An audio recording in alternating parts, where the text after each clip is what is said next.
같이 신앙 고백하심으로 다섯째 날 당일 주간 대강정 특별 새벽 기도회를 하나님께 드리겠습니다. 나는 전능하신 아버지 하나님 천지 창조를 믿습니다. 나는 그의 유일하신 아들 우리 주 예수 그리스도를 믿습니다.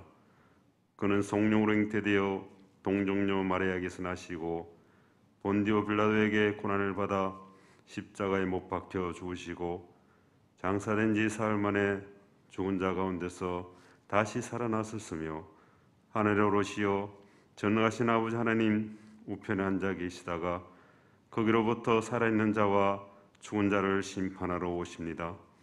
나는 성령을 믿으며 거룩한 공교회와 성도의 교제와 죄를 용서받는 것과 몸의 부활과 영생을 믿습니다. 아멘. 찬송가 126장 함께 찬양하겠습니다.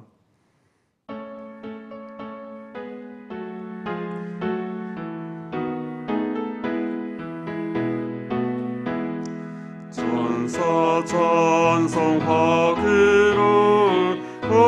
거룩하신 구주께 영광 돌려보내세 구주를 나셨네.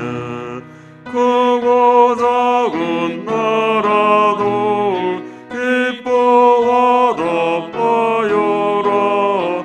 영광 받을 왕의 왕 베들레헴 나신 주 영광 받을 왕의 왕 베들레헴 나신 주 오늘 나신 예수는 하늘에서 내려와 전혀 몸에 나셔서 사람 몸을 입었네. 세상 모든 사람들 영원하신 주님께 영광 돌려보내며 높이 찬양하여라. 영광 돌려보내며 높이 찬양하여라. 의로우신 예수는 영화의 왕이시고 세상 빛이 되시며 우리 생명 되시네. 죄인들을 불러서 거듭나게 하시고 영생하게 하시니 함께 찬양하여라. 영생하게 하시니 함께 찬양하여라. 아멘.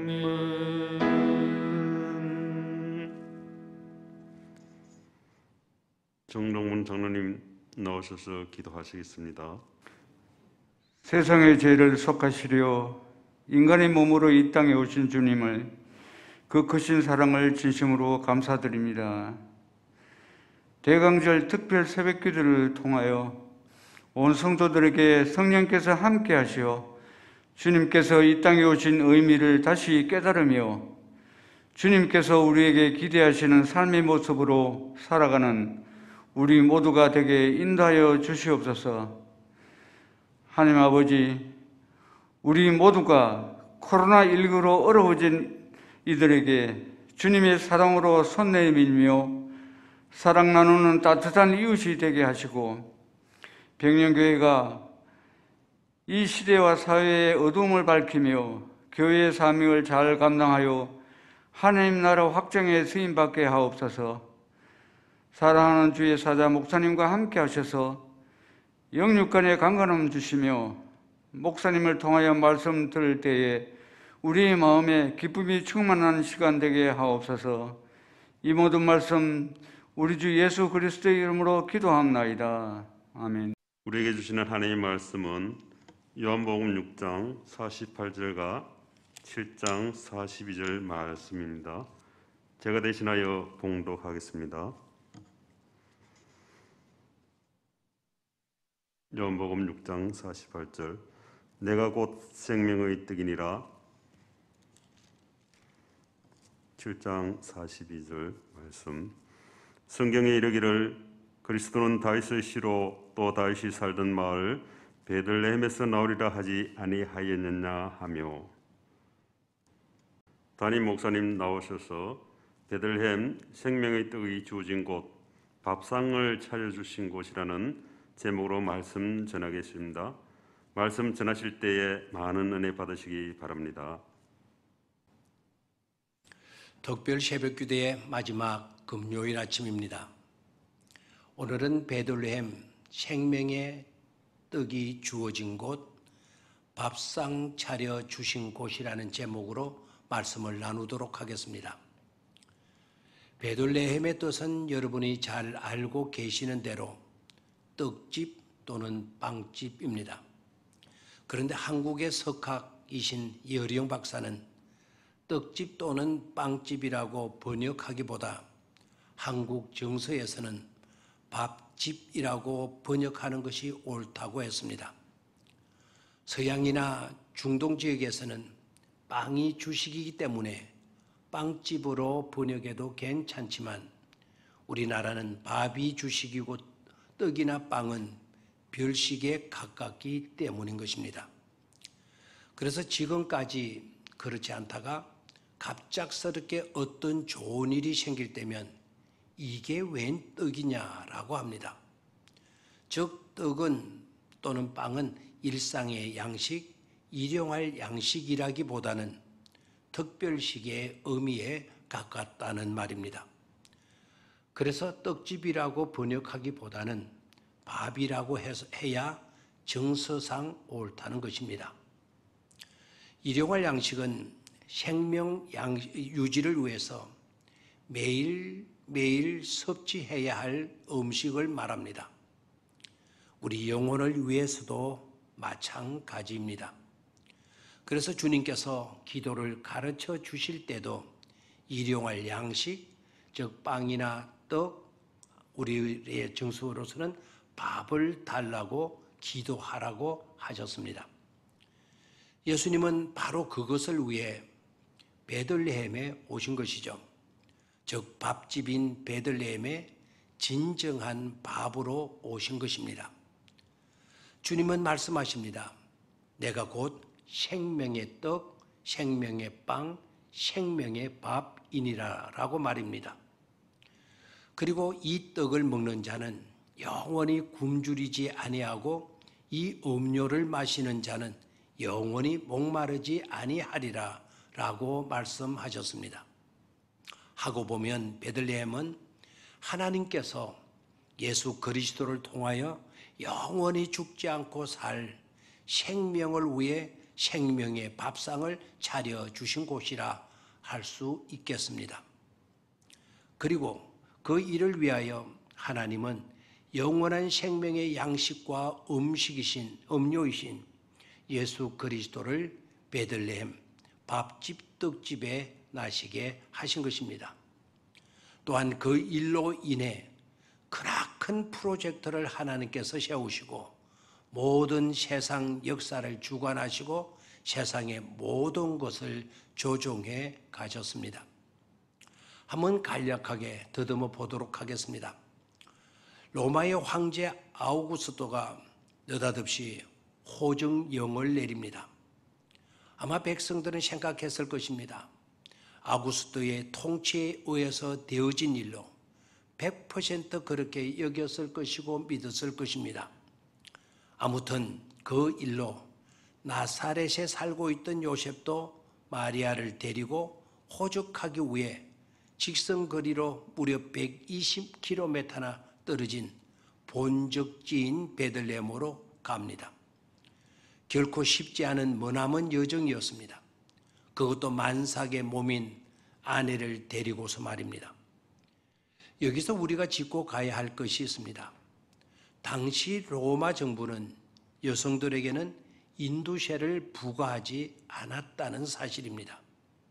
그렇기 때문에 굳이 약혼한 마리아를, 그것도 만삭인 마리아를 힘들게 데리고 가서 원정 출산할 이유가 전혀 없었던 것입니다. 그렇다면 왜 요셉도 마리아도 그렇게 했을까요? 그렇게 할 필요가 없다는 것을 알면서도 그리하게 된 이유가 도대체 무엇이었을까요? 그들의 대답은 그냥 그렇게 하고 싶어서였을 것입니다. 아니면 만삭된 아내를 혼자 두고 떠나기가 그래서였을 것입니다. 그것도 아니면 급고 마리아가 같이 가겠다고 때를 써서였을 것입니다. 그러나 그것은 궁색한 변명에 지나지 않습니다. 요셉과 마리아는 그러하였지만 그러나 하나님에게는 아니었습니다. 하나님의 뜻이 있었고 하나님의 계획이 있었던 것이죠. 느닷없이 아우구스토가 호정령을 내리게 된 것도 아우구스토의 판단과 지혜의 결과로가 아니라 대로마의 황제를 하나님께서 조종하시고 때에 맞추어서 호정령을 내리게 하신 것입니다. 뿐만 아니라 요셉과 마리아에게서도 마찬가지입니다. 굳이 마리아를 데리고 갈 필요가 없었음에도 불구하고 마리아를 데리고 간 것은 하나님께서 언약하신 말씀, 하나님의 프로젝트대로 이루시기 위해 모든 것을 배후에서 조종하셨음을 지금에서야 우리가 깨달게 되어지는 것입니다. 주님께서도 말씀하셨습니다. 요한복음 7장 42절에 이렇게 말씀하십니다.